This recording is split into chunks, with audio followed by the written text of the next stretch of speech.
She's here. She did it. She's here. She did it. She's here. She did it. She made it. She made it. She's home. She did it. She's here. She did it. She made it. Hey guys, it's Wahima, but just call me Wah.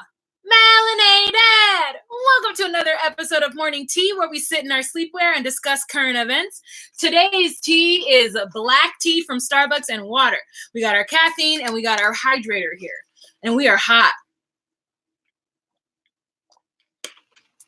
Ugh. We're also going to be folding laundry because, you know, she has to multitask. Hey, Southern New Jersey. Welcome. Okay. So, I'm going to blow my nose. Okay. So, hey, guys. I'm back. I'm here. Look at this. Look at this background. You see all that? You see all the lights? I have it all. I'm back. Okay. She's hot. Let's lower this so you can see more of that melanin. Hey, Lynn J, thank you for coming in and doing the Lord's work. Welcome, Tiana. Welcome, Lynn J. Thank you to my amazing moderators who supported me yesterday when I was on Chris's channel and we were talking about shit. So let's talk about the BET Awards. Did I watch the BET Awards? No. Was it shade? No. It wasn't on purpose. I was don't know what I did on Sunday, but there was a lot happening. It was 90 Day Fiance. I think I was just recuperating from my visit, my trip to Tennessee. For those of you who don't know, I was in Tennessee for the last 2 weeks, which is why the videos have all been live and they haven't been, you know, as regimented as they normally are. But yeah, so I got up this morning. The spirit woke me up at 7:30 for no reason, because I didn't have to be anywhere today, but I was up at 7:30, even though I fought it. You know, when you like fight sleep, when you like have to wake up. No, sorry, saying the wrong thing. You know, like when you wake up and you're like, oh, what time is it? And then you're like, your body woke you up for some reason. So you look at the time and it's just too damn early. It's like you just literally don't need to be up for at least another 2 hours. I couldn't go back to sleep. So that's what happened to me. I don't know what, I must have had a dream, or maybe just like, I don't know what happened. So I decided that I was just going to watch clips of the BET Awards from my favorite artists. I watched Cardi B. I also watched her new music video press, and I'm going to talk a little bit about that. Let's talk about it now before I forget. So Cardi B's press.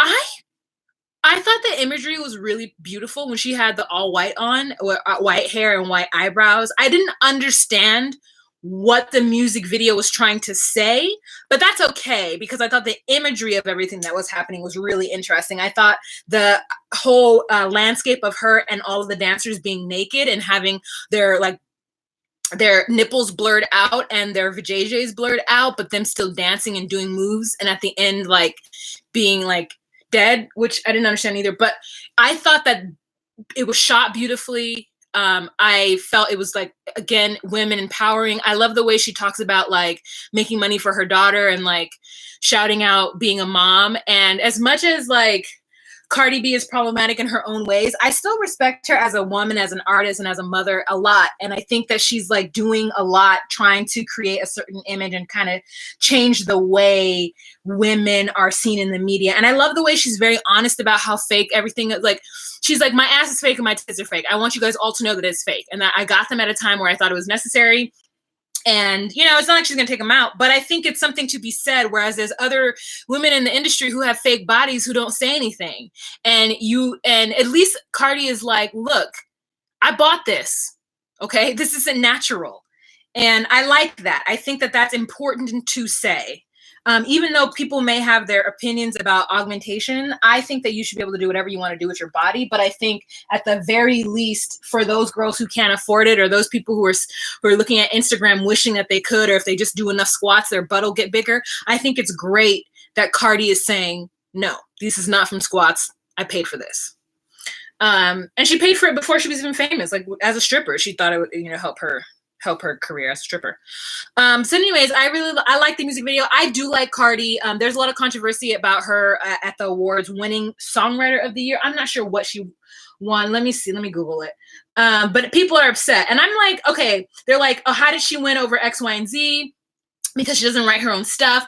I think that she writes some of her stuff. And I do think that the mixtapes, I think she wrote that stuff. Let me see. I know she wrote Bodak Yellow. but let me see.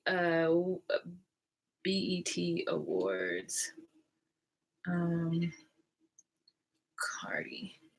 I also really like Rihanna. Oh my God! Omi, thank you so much. Thank you so much for the super chat. I appreciate it so much. You guys, super chats, if you do them, thank you so much. But what they are kind of meant to do is is if you have something to say and you want me to see it for sure, if you put it in a super chat, because it like highlights it, I will see the comment. And so that's kind of what super chats are for, just to let you know. So for those of you who are giving me money without actually putting anything in the chat, I super appreciate it. But if there's something you want to say, you want me to see, then I can see, oh, child, what was I seeing out of these glasses? Tiana says, what about those booty cheeks, though? Dorsey says, hello, welcome back. Women dancing naked is women empowering. Say what? I'm going back to bed. Okay, bye. And then Shatana, I'm late because I was over there rewatching your live with you and Chris. Oh, thank you so much. Josie says she doesn't like Cardi B. I respect it. You don't have to like her. Cardi is overhyped and manufactured. All right. Thank you so much, Omi. Thank you. Hi from San Diego. Welcome back to the West Walk. Thank you, Kimberly. So let's see. She won Female Hip Hop Artist and Album of the Year. Oh, I don't understand why people are saying she won Songwriter of the Year. It's weird. Hi, Jessie Lee. And so yeah. Collaboration, video of the year. Yeah. So anyways, I really like Cardi B. I think that there is something interesting about her. I know I've talked about her before as far as like the moment I remember the first moment I saw her and heard her, and I was walking by my sister's bedroom and she was watching Love and Hip Hop, and I heard ow, and I heard that voice and I was like, who is this like ghetto ass New Yorker, you know? And I walked in and I saw her and I was like, oh, she wants to be famous, like she wants to be a star. And I said to my sister, like, I see what she's doing. Like, I see it. And I can't wait to see what happens. And I don't watch Love and Hip Hop because I just don't like that kind of stuff. But, like, I was like, all I heard was her, like, you know what I'm saying? And getting into that fight. And I was like, what is going on? And it looked so fake and weird.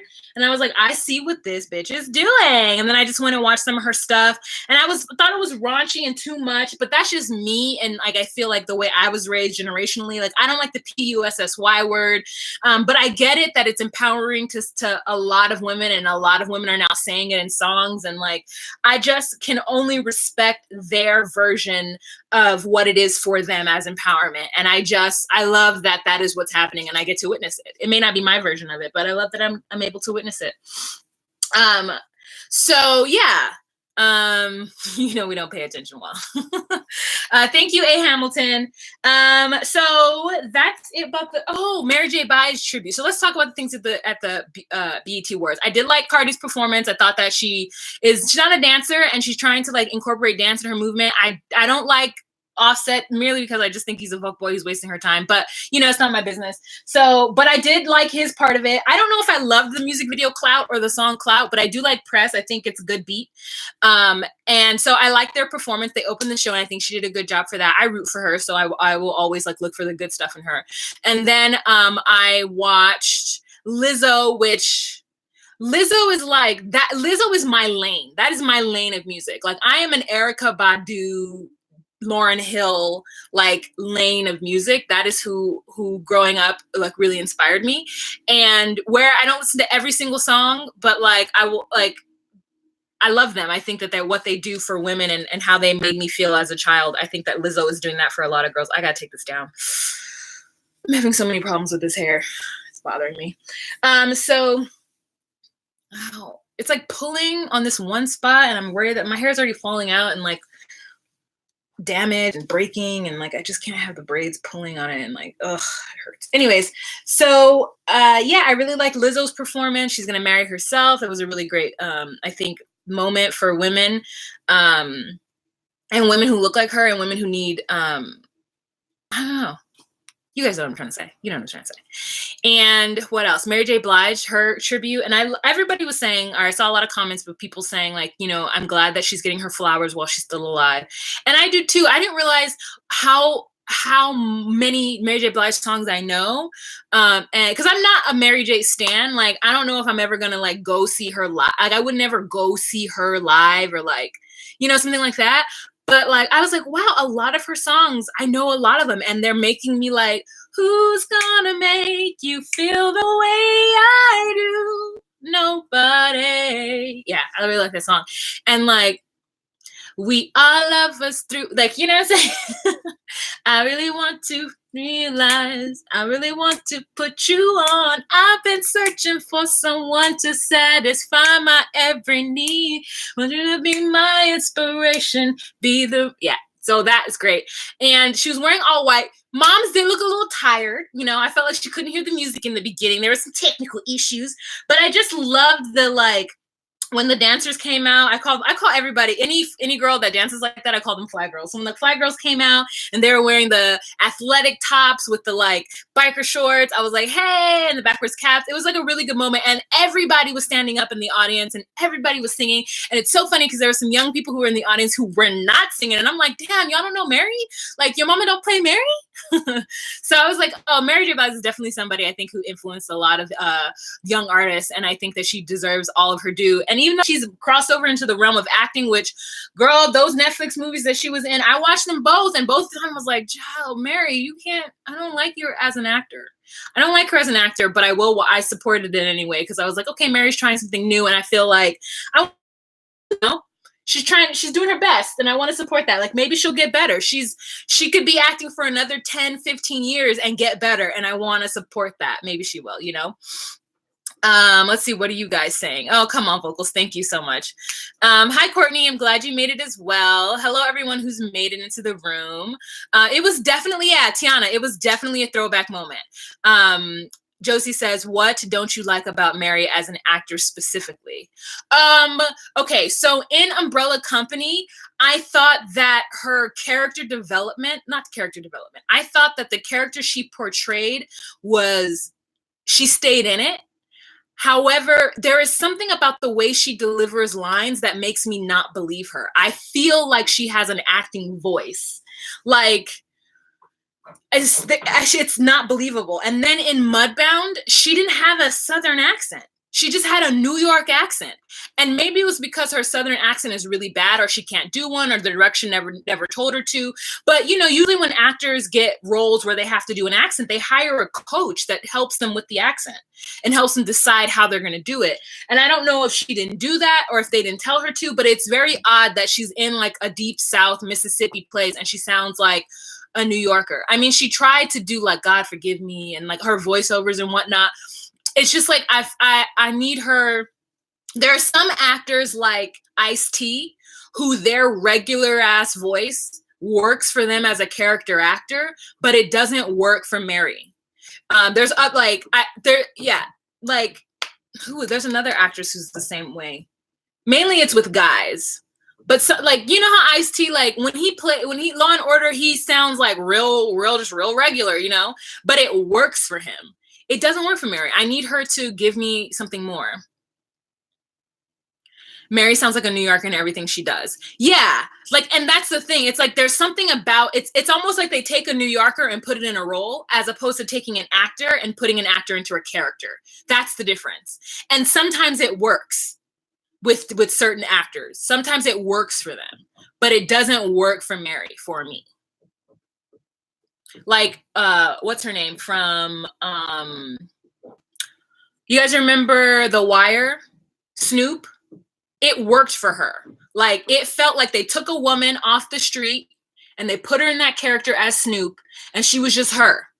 And she was just like who she is as a person, being in a movie and being in a show. But then other, you know, yeah, that's just from the acting perspective. Oops, sorry, we saw my underwear. That's just from the acting perspective. Like, sometimes it's awkward. So that's it. But I will support her, and I would never, there's just something that's missing for me. Yeah.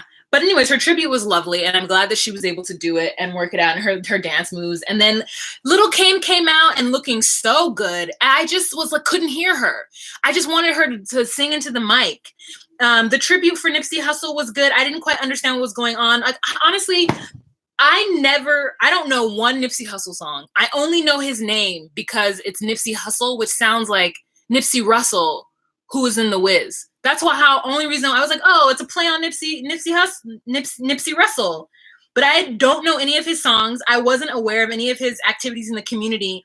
And like, I'm watching the things surrounding his passing as like a voyeur, like a person who's like, you might as well tell me that a country music person died. I just like, am like, oh, I just didn't know who he was, didn't know what he'd done.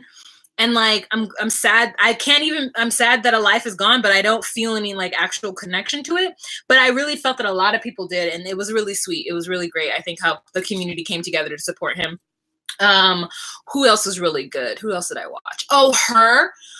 That performance with her and the male who rapped next to her was so good. I was like, I need to start. I have Her's album. I just haven't like jumped into it. I need to jump into it the way I jumped into Lizzo's album, because Her is another part. That's another part of like, I loved it. It was really good. I don't know if she created it specifically for the BET Awards, because it was like the guy wrote the rap, and the guy was rapping and he said, you know, blessings to the United States and blessings to Sudan. And I was just like, oh, he threw in Sudan. So like, it was really like, I felt like it was really poignant, and it was really spot on with what's happening culturally right now.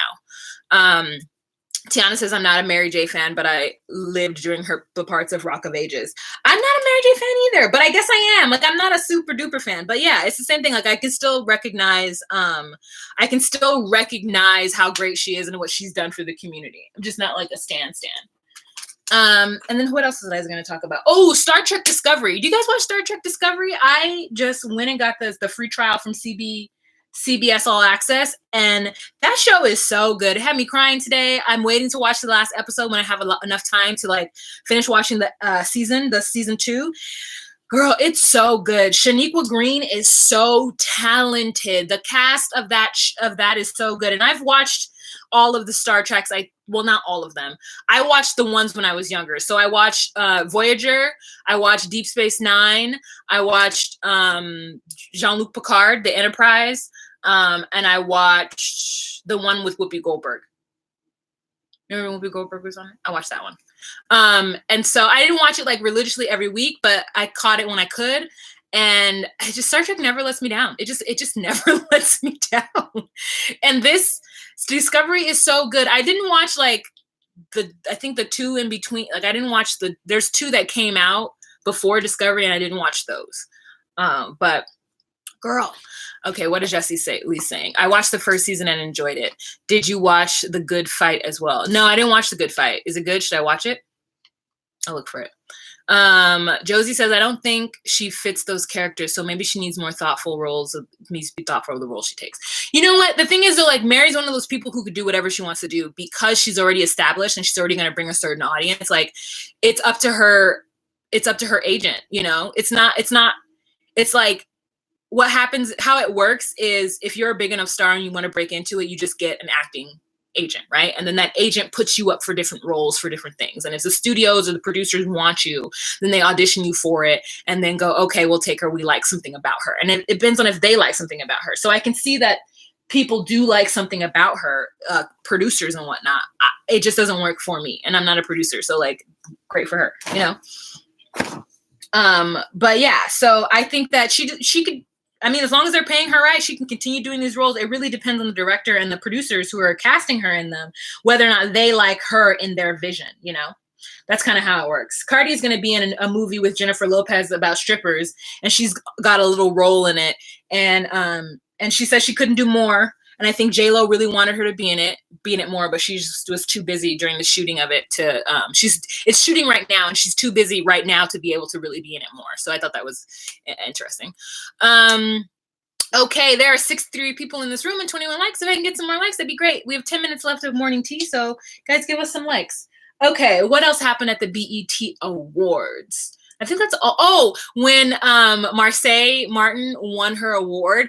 It's so funny because I saw the meme and I'm like, she always makes a facial, not always. She now has 2 memes that's her. So the one meme of her in Blackish going like, is a meme, and now the meme of her standing up after she won the award. I'm like, does Marseille not know that she's it? That like everybody, like that she's like the new Black Girl Magic? It's like Marseille, Zendaya, and Mandela are like the three black girls I hear about the most. The most. And Willow Smith is about to drop her album in July. And if it's a good album, I feel like she's going to be up there too. Like there are just like four black girls that like people are really watching for. And I'm, you know, I'm a fan of hers. I want to see what else she does. I went to go see that movie that she wrote, and she has her own production company. What is it called? The movie with Issa Rae and Regina Hall. I didn't love the movie, but I went to go watch it, you know?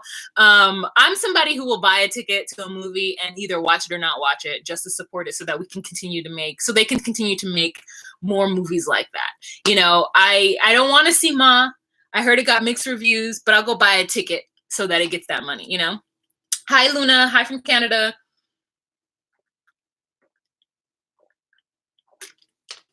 Hey, everybody. Love to laugh through life says agreed. Also thinks it's because her name carries weight in a broader audience. Oh, Mary J. Blige, right. Josie says we need more young black girls like Marseille in the media, but I don't consider Zendaya and Mandela black. They're mixed. I'm not going to get into that argument. I'm just saying that as far as what represents black women and how they see themselves as black women, like, and how they navigate through this world, they're the top ones. So yeah. Who else? What was I have notes. Oh, Iran. Let's talk about Iran, y'all. Okay. So this is the way I understand it. This is what I understand the situation with Iran to be. Hi, Blanca from El Paso. Okay, I understand it to be this. I'm going to close my eyes so that I remember get the timeline. So remember when Obama was president, there was Iran deal, and the deal was that Iran would stop enriching their uranium and doing things to create a nuclear bomb, and they would slow that down because the world was very concerned that Iran could have a nuclear bomb. Now, if you guys recall your history books, the last time anyone dropped a nuclear bomb, it was on Japan, and that was Nagasaki and Hiroshima. Is that right? Yeah. And it was fucking devastating. And then the world realized we cannot do that shit anymore. Like the world came together and was like, that shit was fucked up. We can't do that shit anymore.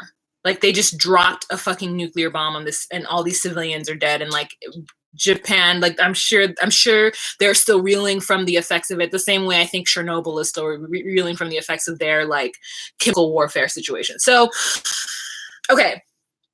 And that was in a response to Pearl Harbor. So the reaction to Pearl Harbor was so egregious that the United States dropped a nuclear weapon on Japan, on those two cities, and it fucked it up so bad that the world came together and was like, okay, that was fucked up and we can't do that shit again. So Iran, it was in the last 10 years, since the Gulf War and all the wars after that, they had been building up their arsenal, and they have uranium, which they are getting, I believe, from, I don't know. Maybe, I don't know where they're getting it from, but they're building up, and so it looks like they're creating a warhead, a fucking bomb, an atomic bomb. And the world is like, Iran, slow your roll. If you don't slow down, we're going to get together and attack you. So Iran signed a deal with the US and other, NATO, but the US, to make sure that they slow down their production. Now, when the candidates were running for president, they said that the Iran deal was whack, and Trump said that he was going to renegotiate the deal, and that, it wasn't enough because conservatives we need them to stand all the way down. Iran is not going to stand all the way down. They're not going to. So then when he got into power, he did not do anything. He said, oh, no, the deal is fine. And then I don't know if he got pressure from his constituency, but he decided to renegotiate with the deal. And Iran is like, we are not renegotiating. What are you talking about? No, we're not. This is what it is. If that's not good enough for you, then fuck it. We'll go back to doing what we're doing. But this is, we have allowed you to come into our country and check out our sanctions and make sure that we're doing this shit correctly. Make sure that we are, we're moving at the pace that we agreed to move at. But we still have ballistic missiles, and we're not going to stop doing our ballistic missile shit because y'all have ballistic missiles. So we need ballistic missiles too. That's Iran. That's my impression of Iran. And so then Trump was just like, well, fine, then we don't have a deal. Then I'm out of the deal. So he walked away from the deal. And then there was an attack on, I think, a Japanese boat and a Swedish boat in some body of water. I don't know where. I'm assuming it's somewhere near the Middle East. And then that was an issue. So the United States is like, oh, Iran is doing this. And Iran is like, we didn't do that. And we was like, okay, we think you did it. So then a couple of days later, a United States drone that was flying supposedly in Iran airspace was shot down by Iran. And the US is like, why you shoot our drone down? And Iran was like, y'all was in our airspace. And US was like, nah, we was in international airspace. And Iran was like, y'all was in our airspace. You was in our airspace, so we shot you down. And US is like, no, it was international. So then United States decided they were going to retaliate. Now, as you guys know, a drone has nothing in it, right? It's no human in it. It's just a mechanical, like, spying device. Also, probably costs a lot of money. But the US decides to retaliate. And I'm just like, why? But okay. So they decide to retaliate. And so 10 minutes before they decide to retaliate, Trump pulls back the order to attack Iran. Well, this would have started a war, right? This would have started a war. They were willing to go to war from what seems from the outside because a drone was shot down. And because maybe Iran attacked those 2 boats in the waters, okay? So the president then says, oh, the reason why we stopped it 10 minutes before I changed my mind is because it would have killed about 150 civilians and the retaliation wasn't equal, right? So they shot down a drone, which had nobody in it. And we're going to go and kill 150 people, civilians? That's not equal. And so the thing is like, why did we almost go to war? Did you not know there was going to be 150 people? Like, what happened? Like, what was the breakdown in communication? Like, why did everybody think that we were going to retaliate on Iran? And then 10 minutes before you decided not to? That still could have caused, like, shit to happen. What if they had decided to, like, take the step before the 10 minutes? I'm going to need you to make decisions a whole day in advance. Okay? A whole ass day. So that's what's going on with Iran. You know, I'm sure there's like a million other things that are going on in the Middle East as well. And the US probably has its hands in a bunch of other shit and spies and shit. Like, you guys, this is why I have to this is why I have to back up. Because I'm not saying I know what's going on. I'm just saying this is the information that I've been given. And from the information that I've been given, it seems like it's a little ridiculous. Like, I'm not saying that if Sweden and Japan go to war with Iran, we shouldn't aid them, because if they're our allies, then we should. But I'm just like, why can't Sweden and Japan figure out who bombed them? I think there should be a threshold. And then, like, why are we going to war because a drone got shot down? And do I believe that drone was in international airspace? No, I believe that drone was absolutely in Iran airspace. The United States be doing some fucked up shit and some shady shit, and I 100% believe that they were in Irani airspace, and the Irans was like, no, and they shot it down. And now the US is like, oh, you shot down our drone? You shot down our drone? No, you shot down our drone. Oh, Jesus Christ. Okay, so anyways, there's that. Do we want to talk about it? What are you guys talking about?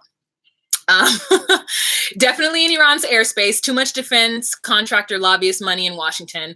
Josie says there's dysfunction all up and through this administration. Strikes during the Obama administration. I didn't ignore them, but I just was like, Obama did some fucked up shit too. Like, I mean, I think that they all have to do fucked up shit though. I think that, like, you know, maybe the shit wasn't as fucked up as other people have done, but I'm just like, I don't know. That's my bias and that's my thing. And I'm going to have to do more research once we get into a place where, like, I can really look back at the Obama administration with more of a 360 viewpoint, like when I can back out of it and be like, okay, this is what the Obama administration did that I don't agree with. Like,